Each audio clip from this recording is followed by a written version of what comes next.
இவருக்கு 7 வருஷமா கடுமையான அல்சர்.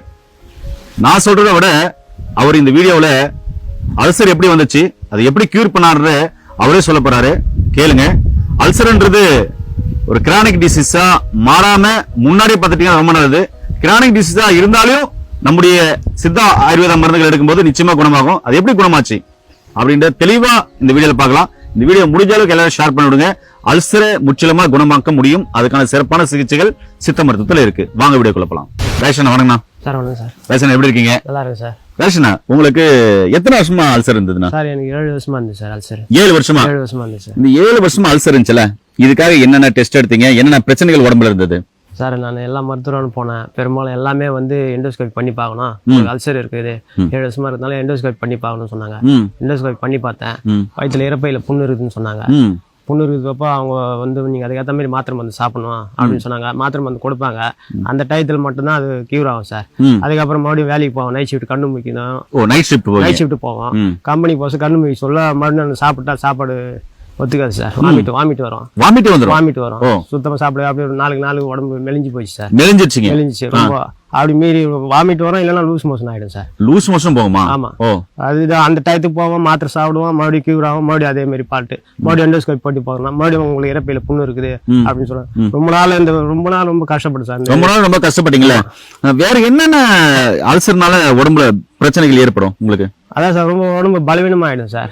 4 நாள் எடை குறைஞ்சிக்கினே இருக்கும். ஒரு நாளைக்கு இப்ப இன்னைக்கு போட்டு எடை போறோம்னா ஒரு 55 கிலோ இருக்கிறோம்னா நம்ம அப்படியே 2 கிலோ 3 கிலோ 4 கிலோ குறைஞ்சிக்கினே வரும் சார். குறைஞ்சினே இருக்கும், எடை குறைஞ்சிக்கினே இருக்கும். சாப்பிட முடியாது, சரியா சத்தான உணவு சாப்பிட முடியல. சாப்பிட்டாலும் வாமிட் வந்தது.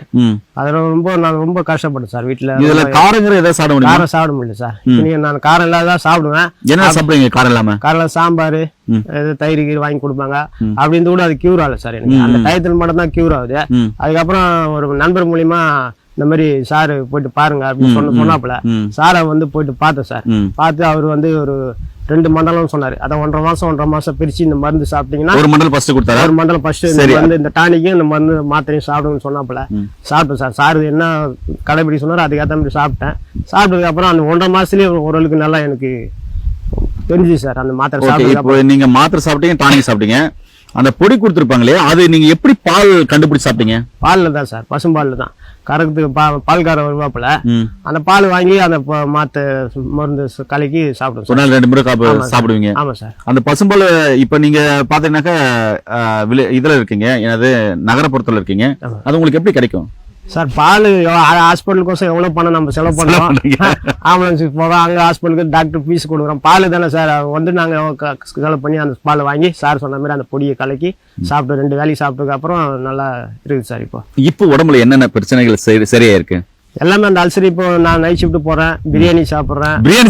ஃபாஸ்ட் ஃபுட் கூட ஃப்ரெண்டு வாங்கி கொடுத்தா கூட அதையும் சாப்பிடுறேன். சாப்பிடவே கூடாது, சாப்பிடுறேன் சார். இப்போ எந்த விதமான வாமிட் கிமிட் இதுல லூஸ் மோஷன் ஆகல. இப்போ ஓரளவுக்கு 40 இப்ப எடை போட்டு பாருங்க, நல்லா கூடுதலா இருக்குது. ரொம்ப இப்ப கொஞ்சம் ஆரோக்கியமா இருக்கு சார் உடம்பு. சார் அந்த போனதுக்கு அப்புறம் அந்த நண்பருக்கு தான் மிகப்பெரிய ஒரு நன்றி சொல்லணும். ஐயா, இப்ப நீங்க போனீங்களா டாக்டர்? ஆமா சார். அந்த டாக்டர் ஏஞ்சல் கிளினிக்ல இருக்க டாக்டர், சித்தா டாக்டர் எப்படி சிகிச்சை கொடுத்தாங்க? நல்லா கொடுத்தாங்களா? உங்ககிட்ட அன்பா பேசினாங்களா? எப்படி எல்லாம் சொன்னாங்க? மருந்து எடுக்க எல்லாமே அன்பா சொன்னாங்க சார். போனதுமே நல்லா அன்பா தான் பேசி பழகினாங்க. எல்லாமே பேசி வாங்கப்பா உங்களுக்கு எவ்வளவு நாளா இருக்கு இந்த தொந்தரவு இருக்குன்னு கேட்டாங்க.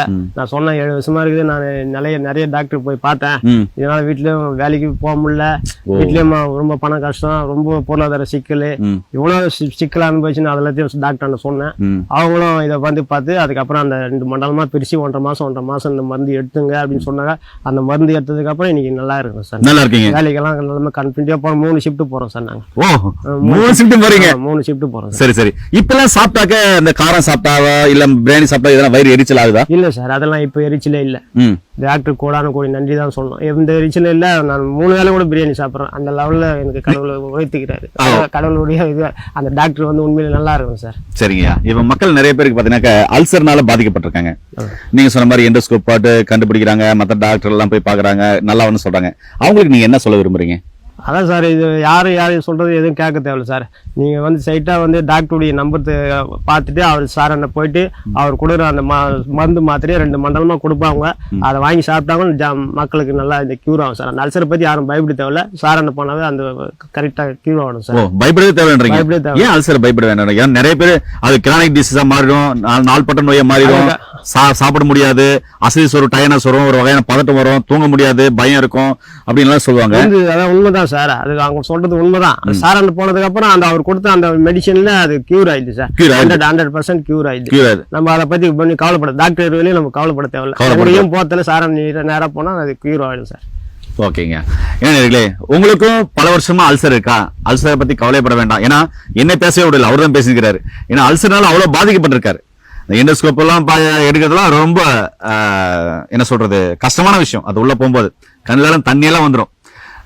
நான் என்ன சொல்றேன்னா, நீங்க எடுக்கிற மருந்து மாத்திரைகளோட நீங்க எடுக்கிற மருத்துவர்கள் கொடுக்குற மருந்து மாத்திரைகள் டானிக் எல்லாமே கண்டிப்பா கடைப்பிடிங்க.